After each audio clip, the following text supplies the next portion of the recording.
Hello, and welcome to BUtalks, the podcast where we build our souls as well as our CVs. I'm your host, Ryan Wickware. I'd first like to acknowledge the territory on which we hold BUtalks as the traditional and unceded territory of the Abenaki First Nations and the Wabanaki Confederacy.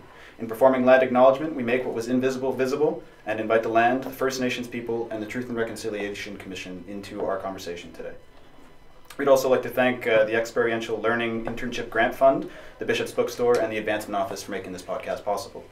Today, we are interviewing Dr. Mike Teed of the Williams School of Business here at Bishop's University. Dr. Teed, welcome. Thank you. As I understand, you grew up on the East Coast and went to school there at St. Mary's University for Industrial and Organizational Psychology. Could you tell us a little bit more about what that degree entails and what you teach here at Bishop's? Yeah, sure.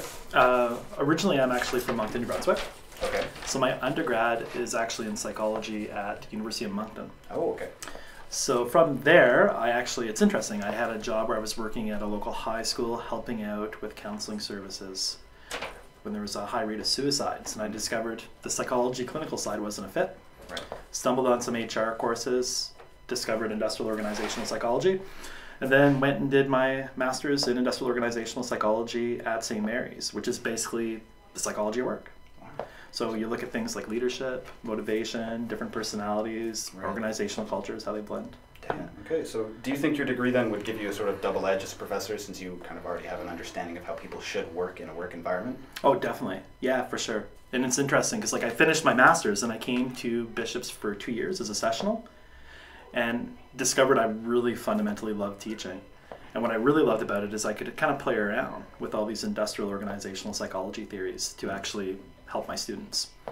So then I went on to do my PhD, then I came back, but it's interesting because you can use things, last class you were in a class where I talked about leadership theories, right? So we talk about that, I can talk about motivation, help students discover their personality, their strengths and their weaknesses, so yeah, I definitely think it's beneficial. So how similar would you say then that a class is to a 9-to-5 work environment, say in like the white collar business era? Is there a similarity that you see or that similar you want to kind of break away from? Do you mean for myself as a professor? Or as a kind of consultant, as you've seen kind of in workplaces, do you see a similarity between kind of the classroom environment and maybe a work environment, say with a boss and its employees in the cubicle kind of type deal?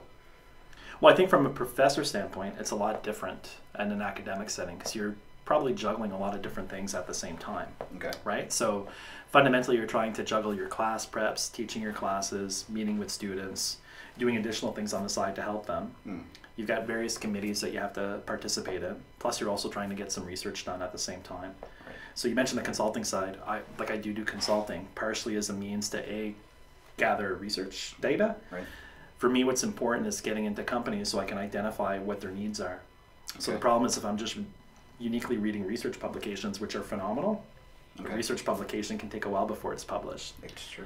So if I want to actually get a real pulse, well, then I have to make connections with companies to get in. Right, so you make real-time observations. Exactly. And then the beautiful part is once I'm in organizations, it's one thing reading about a leadership struggle that a leader may potentially be having.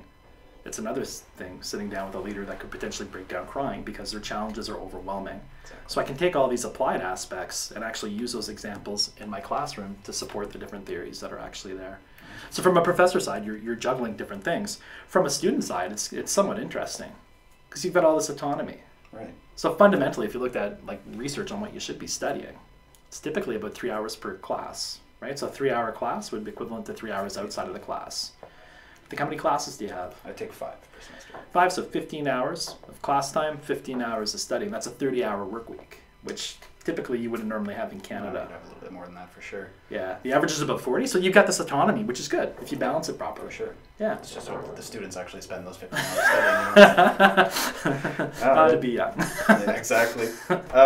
So you said in that class that we had together with Dr. Riddell, you said if you don't consult, you feel as if you're teaching from a book. So is that kind of how you embody that aspect of what you do with consulting? Oh yeah, for sure. And it keeps me on my toes. Exactly.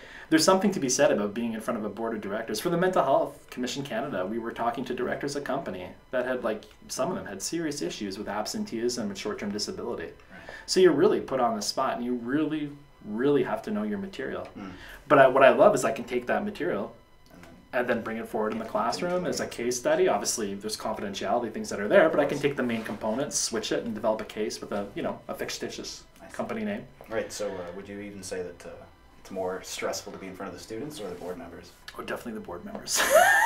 They got but students too. Students will throw you really good questions, and I think I've come at a point with my career that I'm human. I don't know the answers to everything, but I can work with my students. We can meet up after class, get a coffee, and then try to find out what the answers actually are. So, and the way I pair it is like, if I had to take a piano class and learn how to play the piano, I'd probably want an instructor who plays the piano. Yeah. If not, and they're just going to say, hey, look, I read a bunch of books on it. Here's some pictures of a piano, some black and white keys. Well, it's not the same value, I find. That's just my opinion. And speaking of experience, you did a case study with the Commission of Canada with 40 different organizations about mental health, correct? Yeah, really cool. You learned, I read up on it was kind of a PowerPoint presentation, and on it said you learned 3 important things: that you ensure commitment, communicate widely, and choose a procedure that fits organizations. Do you think Bishops kind of performs that essential 3-step process well in its environment? Pertaining to mental health or just in general? Just mental health in general, I guess. Yeah, I think we're doing a good job. I think there's always room for improvement. And we said that to all 40 participating companies once we analyze the data. Anytime you're looking at, what makes industrial organizational psychology really interesting is you're basically fundamentally dealing with humans. And as humans, potentially, we're flawed. Right. And we have emotions, and we got different motivations and different personalities. It's no different when you're in an organization. You have all those elements, but then you have life components that come in. A sick family member, someone who passes away, a divorce, a bad leader, right? So the mental health side, it's not, how can I phrase it? You're constantly working towards improving it. It's not like a race.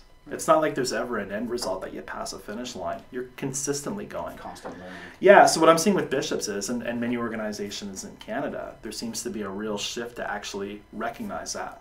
Where beforehand it was predominantly based on physical safety. Now there seems to be a paradigm shift where people are putting more emphasis on mental health. That's amazing. And you just mentioned bad leaders. If I could just take a little side, on the Rhetoric class you had an entire speech about leaders, and you kind of brought up a bunch of concepts about what is transformative leadership as a certain, it's like the most widely recognized type of leading. And you said that there's necessary qualities of idealized influence, inspirational motivation, individualized consideration, and intellectual stimulation. Do you think? 4 eyes. Yeah, exactly. So Bishops does that perfectly, do you think? Or do you have any criticisms maybe? Or what do you think about it? I think we do that because I think we're in an environment that actually enables profs to do that. And I'm sure some profs do those 4 eyes and they're not aware of it, right? Mm-hmm. So the idealized influence is the idea as a professor you're a role model. So you've identified what your core values are and you can communicate them openly.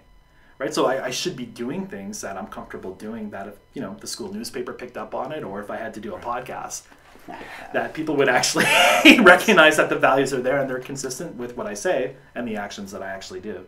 The intellectual stimulation is getting students to stretch that mind, right, to give them assignments that are relatively challenging. Interdisciplinary too is quite effective at doing that. Yeah, absolutely. And interdisciplinary classes are amazing, right? So what Dr. Riddell did, that's a really cool class. And that's, you got people from different backgrounds that are coming together. Yeah, for sure. And that's where you're actually being innovative. You're coming up with different ideas, thinking of doing things differently in ways that you never thought you would have been able to do. Right. And you can do that in the class sizes that we actually have here. The inspirational motivation is getting people to do things they never thought they could have done. So this week in my training class, in 2 weeks, they develop training manuals for a company. They're going to actually give the training session, which is an hour and 20 minutes long, to a board of directors and some employees. So that's hands-on experience. At first, that's a lot different than just writing a paper or doing a test. True. For certain students, that can be potentially overwhelming. But I know they can succeed. I've seen them succeed in the past, so it's me trying to inspire them to increase their self-efficacy.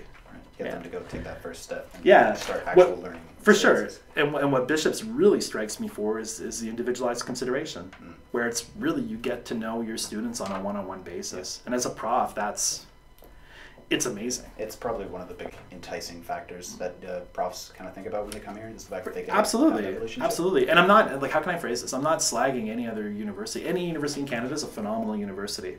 I've got colleagues that teach classes of 280. And I mean, it's phenomenal. I'm sure they do a really good job, and you've got a lot of diversity that's there. But I would assume, and I don't know because I don't teach that volume, but I would assume it's really difficult to build that quality of a relationship for the individualized consideration. Sure you probably do. Well, that's the thing, but you probably could with a small fraction, but Yeah. you know, that's a lot of relationships you'd have to manage. True. You wrote an article, co-wrote an article predicting protest a Yeah. few years, like kind of more than a few years back. Way back, Yeah. during the masters, yeah. And the kind of conclusions from that research, I believe, focus on a chain reaction style of involvement with protest that starts off with an influential leader and kind of like the intent to practice in the protest. Yeah, for sure. If you were to actually pair that up, it's, you know, if I had to look back on that article, and I would have to look at like leadership theories that are done now, it'd be really interesting to take an authentic leadership stance and actually incorporate it within that article. And seeing how those protests also happen lately in schools, it's like nice to see how what might be a good place to study, don't you? Well, for sure. And the authentic leadership side is you basically identified what your values are, you're communicating it, but you're basically questioning the status quo. So if there's something that you think that's wrong, well, you're going to do something about actually changing that. Right. Do you think there's also some way that universities could use information like that to predict maybe some of the more bad leaders in protests might be like trying to protest something that's not exactly ethical? Or well, it depends, what your values are, but the ethical aspect will depend on what your perceptions are. Some people do things that they assume that aren't necessarily unethical, but fundamentally others could easily see that as being completely unethical. So it's always a shifting world. Going back to leaders, how would you say that two leader figures that might come out as authentic leaders might work together as two leader figures? Do you think there might be some bashing of heads there, or do you see a dynamic that lets two leaders work together at Bishops? It's an interesting question. Could go either way. Depends on like what type of their leadership styles are. If they're authentic and their values are matched, they should be able to work and play off one another to complement one another if they can recognize their strengths and their weaknesses, and they're completely transparent about it. If they think they're authentic, but fundamentally they're really, really motivated for power or for fame or for being recognized, then you can actually get into quite a bit of conflict, right? Sometimes people have different motivations. If you look at fundamental psychological motivation needs, there's these really cool theories, and one of them says that you're basically motivated to have a sense of power. So if you end up with two people that are leaders, that are driven to lead because they want to have the power, then you can absolutely have heads that will butt. Right. And I know that because I've done class exercises where I've set it up that way to demonstrate that, which ended up with a student walking out of the classroom and saying really impolite things. Oh no. Dylan wasn't happy that someone stole his power. No. So you've also talked about personality tests at the very end of your lecture, Dr. Riddell, and how that kind of helps you gain knowledge about certain work environments. Do you think Bishop's University or just universities in general should maybe implement something like that to evaluate the students and have them evaluate themselves kind of near the beginning of their time here? So I'm actually hoping to develop a class for that next coming fall. Wow. Nice. And I think what I've discovered is a lot of students at Bishop's, when they graduate, if I ask them the question, well, you know, what's your strengths, what's your weaknesses, what did you learn about yourself? It's not just Bishops, but a lot of young adults really struggle with that question. And I think it's because fundamentally you're so busy that you don't actually take a step back and reflect. And I think some people, they're really lucky. They've identified what they are and what they want to do. Others, you know, they haven't really had the time to think about it, or they struggle with it.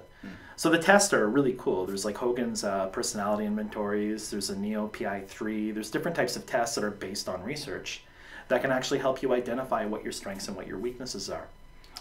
So if you have a good fit, the easiest example I can think of is, you know, you do the test, you find out you're introverted. Well, maybe you were interested in doing a class on podcasts, right? Where fundamentally you have to talk to people where thousands of people are going to view you, right? So the problem with that is, well, if I'm introverted and now suddenly I'm being placed in front of people, well, that's a poor fit. Doesn't mean that you can't do it, but it means there might be a lot of tension there that could create a lot of anxiety. So the idea is to help students discover what their strengths are, what their weaknesses are, but to take it a step forward. Yeah, you got to know where you're starting at if you want to transform, you know. Well, that's the thing, but it's no different if if I want to get to New York. I used this example in class the other day. If I want to get to New York, how do I get there? Bus. You can take the bus, you can take the train, the plane, but unless you know where fundamentally you're at, it'll be impossible for you to make your way there. So the idea of the test is so you can identify right now where you're at. And then you can see what your strengths and your weaknesses are. And it's a test, it's a bunch of numbers. Doesn't mean it's accurate, but I mean, if you're going to invest your time in it and take a look at it, it gives you a great source to identify, you know what? Yeah, maybe these jobs aren't for me, maybe these ones are. I should probably try some courses. I should contact people who had these jobs beforehand and ask them, you know, what's your job entail? And see if it fits with your personality. The other thing you could do is if you're interested in self-development, well, now you've identified some weaknesses. So while you're at Bishops is amazing, right? Because the fun thing with Bishops is we've got so many different clubs. So if you're finding out that, you know what, maybe you want to be a leader, well, my advice to you would be, well, be here for 3 to 4 years. Lots of places to join. Lots of places to join, lots of opportunities to lead. Yeah. And if, you know, you look at these tests and say, well, you know, my interpersonal sensitivity is kind of has a low score. Well, hey, you know what? You've got 3 to 4 years. Let's set some goals. Yeah, train yourself. Yeah, let's set some goals. You go out and try to hit those goals and come back and see me and let's see how they're going, right? Are you facing challenges? Are you facing barriers, right? So that, to me, that's a really cool concept. I hope that kind of class comes in. I'll never be able to take it, but it sounds... No, I'm super excited to do that. We do that with directors, and I thought it'd be really cool to actually take that model and do it with young adults that are really trying to learn. So I think I'm looking forward to that. So that sounds like a really self-reflexive class. Is self-reflexivity like a part of your teaching philosophy? Like, what is your teaching philosophy in general, would you say? I think I follow the model of transformational leadership. Right. Yeah. So if you look at Julian Barling, a prof from Queens, he's like a really cool guy, but he's got it broken down on his website. And that's what I've always tried to model it on, and based on my supervisor as well, where it's trying to be that role model. So I shouldn't assign you projects that I would never be able to accomplish myself. Okay. Right? Makes sense. And I think fundamentally my idealized influence is really focusing on caring and loving my students and hoping that they can advance more than I ever did. And then from there, the intellectual stimulation of throwing projects that are fundamentally taking you out of your comfort zone. Yeah. You want to get them to leave here with more experiences than they came here with, right? Well, I do, but you know, if you're really, really comfortable and you're not doing anything different, like what are you learning? Yeah, that's true. So part of it's expanding that, and part of it's making students realize, you know, professionally in life, it's not going to get any easier. I'll give you an example for the training class, and this is the inspirational motivation. I mentioned that yesterday for my training class. Like, you know, if you're doing a presentation or a pitch to a company, are you doing a 15-minute pitch in a team of 5? Or are you probably doing it individually for an hour? Well, probably individually for an hour. That means that if I'm doing that, all my assignments in class, where it's a 15-minute presentation in a group of 5, there's a lack of transference from what's happening in school to what's happening in the real world. So it's setting you up out of your comfort zone so you can acquire skills that, you know, if you fail in this environment, it's amazing, and you know, there's nothing wrong with failing. Exactly. This isn't supposed to be a place where you do nothing, right? It's supposed to be a learning environment. Absolutely. So you gather the data and you see what you learned, and from there you develop plans and you improve yourself the next time you do it. So, yeah. And the individualized consideration is no different. You know, it's a small university. I've got students that are in BUCS, the Bishops University Commerce Society. Okay. Well, if I get to know them in the first year they participate, well, then I can identify their strengths and their weaknesses. And you can help them along through. That I can coach them for the second and the third year. So speaking of that, like, what was your most influential, transformative experience that you witnessed in a student? In a student here? Oh wow, I had a lot of students. There's a huge number that have you know, here they've done amazing things, but I'm so proud of them. They've gone on to do outstanding things for themselves.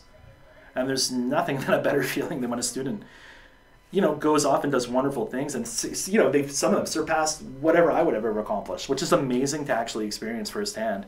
Some of them have gone off and actually started companies based on their vision and their values. That's gotta feel amazing. Yeah, it does, and some of them are quite successful. So it's really nice to see that. Right. Yeah. Awesome. As an educator, do you believe that it's essential that students find possibilities outside of the classroom in the school, like in their surrounding town or environment? Like, do you think that it's something they should look to as they're doing time in school, like looking for real life experiences and while they're learning? Yeah, I would say any experience that you can actually gather is really, really beneficial. It helps you identify if you like something. It gets you out of your comfort zone. You're applying skill sets in one setting that you can apply in multiple different sections, right? So I think it's really, really helpful. And it's life. You know, try to live it to the fullest. Don't limit to yourself to the classrooms. So, I mean, you're quite an expert, but like, what would you say would make the best business person? Interpersonal skills. Interpersonal skills. Yeah. My sense is, and I would say that for anyone, is throughout life, you're not an island. You're going to have to work with other people. Sure. The stronger you develop your interpersonal skills, a firm understanding. That's why I love the organizational behavior class, right? Where we talk about different personalities, problems with perceptions, different cultures, motivation, how to manage your stress. All these aspects, you're going to have to deal with not only yourself, but with your colleagues, your family members that are actually dealing with the same issues, but just differently. So the better understanding you have of that, well, you know, hopefully the more better you can navigate through life and your work environment. So, since one of your research interests is occupational stress, like, what would you say to students who are suffering from their occupational stress in the school environment, given their deadlines and their... Yeah, that's a really good question. If we go on data that's actually out there currently, young adults aged from 18 to 24 are more prone to suffer from mental health issues than any other age group. So I would say it's a really important question. So if I had to look at my theories, there's a whole bunch of different theories on stress, right? There's an older model that's been developed by Harrell and some of his colleagues where they basically identify a stressor, a stress, and strain. So a stressor is something in your environment. So we're getting close to finals, so if I look at my final exam, probably students perceive that as a stressor. The stress component is how you actually look at that stressor cognitively. The strain part is how you actually live it. So the number one tip would be, well, can you remove the stressor? And the reason why I say that is often a lot of students have bishops. If you have a type A personality and you're highly motivated, They want to do the rest. you want to do everything. Yeah. Right? So imagine going to a buffet and actually saying, wow, everything looks good. I'm going to eat every single item that's on this buffet. Well, you're probably going to get indigestion. Yeah. So if you're a student and you want to do 20 different activities and you pile it all on at the same time, well, it's probably too much. And it'll give you a different type of indigestion, right? So it's basically going to skew your work-life balance. So the first thing I would tell students is, well, what are you doing? How many stressors do you have? Are all these stressors essential? I can't move in an exam, but if you're on 20 committees, is there 20 clubs? Is there some of them that you can actually cut? Number one. Man, if you can't cut it, well, then you move on to number two, right? Which is basically you're looking at your stress and how you perceive things. So there's a lot of cool articles out there that are coming out saying it's all in your head.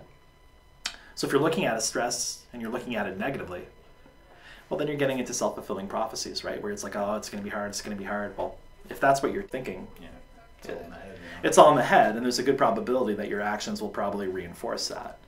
So maybe something you could do is change your attitude and say, you know what? It's a challenge.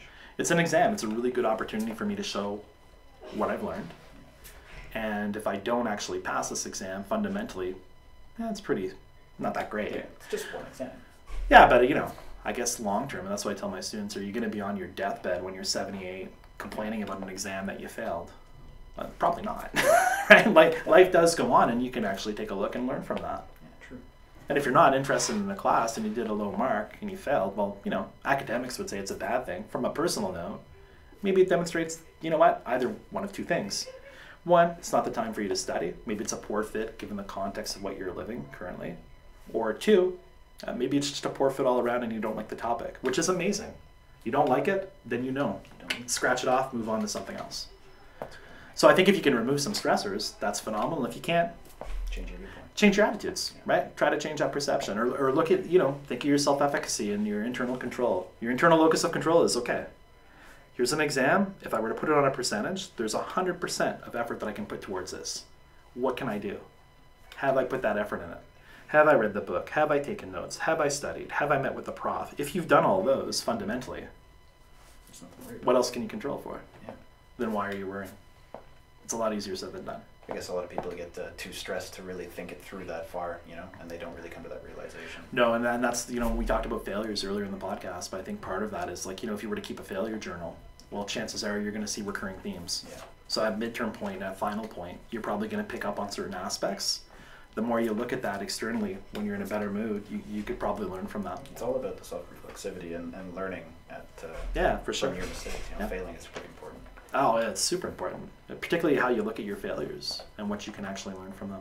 Yeah. And if you could do your whole educational experience over again, would you change anything, or would you keep everything that you've done so far? Your consulting, your in-class energy, your decisions to come to bishops. Would you change anything? I don't think I would, and I think it would take me to go through that path with a lot of success and with a lot of failure that came with it to be at the spot that I'm actually at now. And I think what I've discovered is for some people, their life plan's a really straight trajectory. But for most of my friends that I know, it never is straight. It's like really set up with a bunch of peaks that are high and a bunch of peaks that are low. Right. So you keep moving and you learn from that. It's more of an adventure that way. Yeah, I think now it's more the idea of being self-reflective on saying, okay, well, what can I do to add value to my students and to my clients and to my research? right? So then it's finding what those elements are missing and then how to actually apply them. So. As a professor, you teach students all kinds of things, but how do you learn from your students in your environment here at Bishop? I learn a lot from my students and a lot from my colleagues. Like I'm in an environment that, it's a really cool environment where I've got colleagues that are phenomenal researchers, phenomenal teachers, and I would say fundamentally talking to them, observing them, it inspires me. It makes me feel like, wow, you know what, there's still room to grow. There's still more things that I can do. And that gives me the belief that, my best class may not have happened yet. Every class that I give, the next one can be even better. So what can I do to actually improve it? And that's why, instead of just looking at myself, and that goes back to that authentic leadership, right. It's having discussions with others, finding out what they do, what works for them, having frank discussions with students saying, look, I know you're evaluating my course. I'm not going to get those evaluations till later on, and sometimes the information's not necessarily there. So what could I modify? What was missing? Would you like different things? But it's having those discussions and taking the time to schedule them in, both with students and with colleagues. I think it's a lot of the face-to-face interactions that the students here at Bishops have with their profs. It's like you actually get to see them up close as a person most of the time. You get to see them in town. You get to see them just walking around campus instead of just at the front of a class behind a podium. Absolutely, and if I had to look at that individualized consideration, it is building those relationships where you do get to know your students, and that's not done in the classroom. Because in the classroom, I'm the one predominantly doing all the talking. Individualized consideration, it's not me doing the talking, it's me doing the listening. Right. So that's why I got to find those moments outside of the classroom. Nice. Do you have any big memories outside of the classroom that really strike you, that you had with a student or another prof? I'm trying to think with a student. It's the little things. It's like grabbing a coffee and hearing them tell their stories or seeing what their challenges are and how I can actually coach them through those challenges. Little things like that, but done in an environment that's not necessarily formal. Right, something less stressful, less kind of... Yeah, I had a student come in this morning to go over an exam, and it was great. Grabbed a coffee, looked over her exams, talked about her studying techniques, talked about different ways that it could be improved upon. But it's nice to be able to do that. Today, a lot of students focus on the fact that they need to get a job and that they need to get out of university as soon as possible. But do you think that students should focus more on the journey rather than the destination? I think so, because I think if you're too fundamentally stuck focusing on one end result, you're missing multiple opportunities. We're in a liberal education facility. The beauty with liberal education is you learn a whole bunch of new different things. So my sense is it's almost like, if you had a GPS and you were going to New York, we'll use that metaphor because we used it before. So I type in the address of, the W Hotel in downtown New York at Times Square. It's great. Fundamentally, that's my destination. But I could just head south. Drive down from here to New York. Drive down from here to there. And you know what? I would probably notice a lot of things on that drive that are pretty cool. That I'm still kind of heading in the right direction that I wanted to go in. Staying off the highway. But I'm staying off the highway and I'm noticing things I never would have noticed beforehand. And it is fundamentally, the journey is it's the best part, right? So I would say if you could focus on kind of having an idea of what you want to do, but being open to different possibilities, being open to different experiences, I certainly can't see how that would harm your personal growth. Both being open to taking a year off or taking another year to do your classes so that you can have more in-depth study, or even stumbling on something that you never thought you would have actually heard about, and then suddenly discovering, wow, you know what, I absolutely love this, right? So I think that's part of being open and being flexible. Do you have any memories of any real experiential learning environments that you've been in your educational career? Yeah, absolutely. There's one that struck me when I was doing my master's that was a phenomenal class. It was on training and development, which is actually a class that I'm teaching now. Right. The professor in our course outline, and I always remember looking at the course outline, but there was 20% that was TBD, and we never knew what it was. And as a master's class, you have a lot of readings to do. Could be anything from 1 or 2 books a week to different chapters, and we were only 4 students in the class. Well, in one class we showed up and the prof showed up and she had a box of blank transparencies, and it was basically today's TBD. So here's 3 transparencies, you get 3, you get 3, you get 3, and you get 3. Here's a bunch of markers, you've got 10 minutes to make a presentation. Go. Wow. And her sense was, in life, you know what, you're not always going to get 2 weeks to work on something.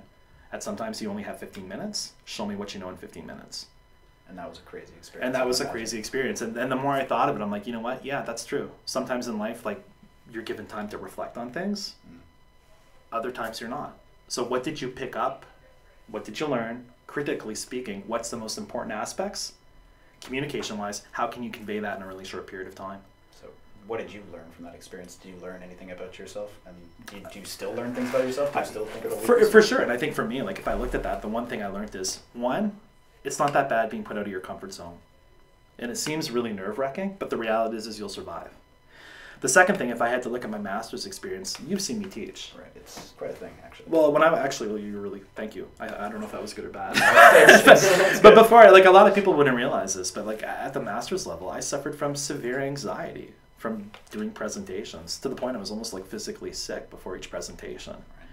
But I identified that as a weakness. And knowing that was a weakness, the key thing was, okay, how can I actually make myself comfortable talking in front of a classroom?